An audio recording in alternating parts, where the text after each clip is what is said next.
सिया वक्फ board के पूर्व अध्यक्ष वसीम रिजवी को आज सुप्रीम कोर्ट की तरफ से एक बड़ा झटका लगा हुआ है। सुप्रीम कोर्ट ने आज वसीम रिजवी की वो जनहित याचिका जिसमें उन्होंने कुरान शरीफ से 26 आयतों को रिमूव करने के लिए दाखिल की थी, तो सुप्रीम कोर्ट ने उसको खारिज करते हुए वसीम रिजवी के वकील को कड़ी फटकार लगाते हुए वसीम रिजवी पर 50,000 का जुर्माना ठोका। उन्होंने कहा, आपने ये जो PIL दाखिल की थी वास्तव में जनहित याचिका न होकर ये सिर्फ एक रिट थी, और ये रिट साफ तौर पे ये जाहिर करती है कि यह सिर्फ समाज में वैमनस्यता फैलाने को लेकर थी।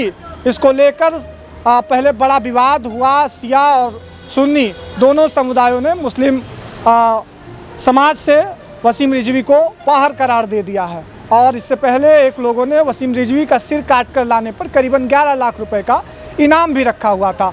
तो वसीम रिजवी का नाम अक्सर चर्चा में रहता है। हालांकि इस समय उत्तर प्रदेश सरकार की तरफ से वसीम रिजवी को वाई श्रेणी की सुरक्षा भी मिली हुई है, और वसीम रिजवी के ऊपर वक्फ में घोटाले को लेकर कई सारी जांचें चल रही हैं। CBI भी इस संदर्भ में जांच कर रही है, और सामाजिक वैमनस्यता फैलाने को लेकर वसीम रिजवी के ऊपर कई सारे मुकदमे हाल ही में दर्ज भी हुए थे। तो इसको लेकर मुस्लिम समाज में एक बड़ा आक्रोश था, और कई सारे लोगों ने लखनऊ में हमने अभी मौलाना कल्वे जव्वाद साहब से बातचीत की थी, तो यहाँ तक कि मुतवल्लियों ने ऐलान कर दिया था कि हिंदुस्तान की मिट्टी में वसीम रिजवी की कब्र भी नहीं रखने दी जाएगी। तो तमाम सारे फैसले, तो आज कोर्ट के फैसले ने कहीं ना कहीं ये साफ साबित कर दिया कि हिंदुस्तान की अदालतों में अभी इतनी सक्षमता है कि वो हिंदुस्तान को टूटने नहीं दे सकती। अभी कई सारे लोगों से हम बातचीत करेंगे कि वो कोर्ट के इस फैसले को कैसे देखते हैं। हम इसका खैर मकदम करते हैं और शुक्रगुजार हैं सुप्रीम कोर्ट के कि उन्होंने इस मजहबी मामलात में दखल अंदाजी करने से इनकार कर दिया,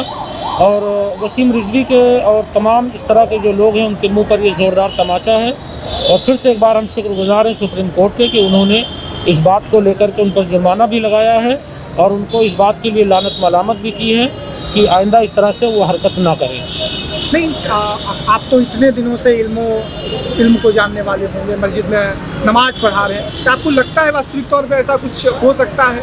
नहीं, असल में बात यह है कि जिन आयतों का उन्होंने जिक्र किया है, ख़ासतौर से एक आयत है सूरह तौबा की, तो उन्होंने जिस आयत का जिक्र किया है तो उन्होंने पूरी आयत का जिक्र किया ही नहीं। उसी से जुड़ी हुई अगली लाइन है जो कुरान पाक की आयत है, वइन अहदुम मिनल मुश्रिकीन इस्तजारका फ़अजिरहु हत्ता यस्मा कलाम अल्लाह सुम्मा अब्लिगहु मामना, कि उन लोगों में से अगर तुम्हारे पास कोई आए पनाह मांगे तुमसे हिफाजत मांगे तो उसको पनाह दो, उसके साथ ज़बरदस्ती ना करो और उसको महफूज मकाम तक पहुँचाओ।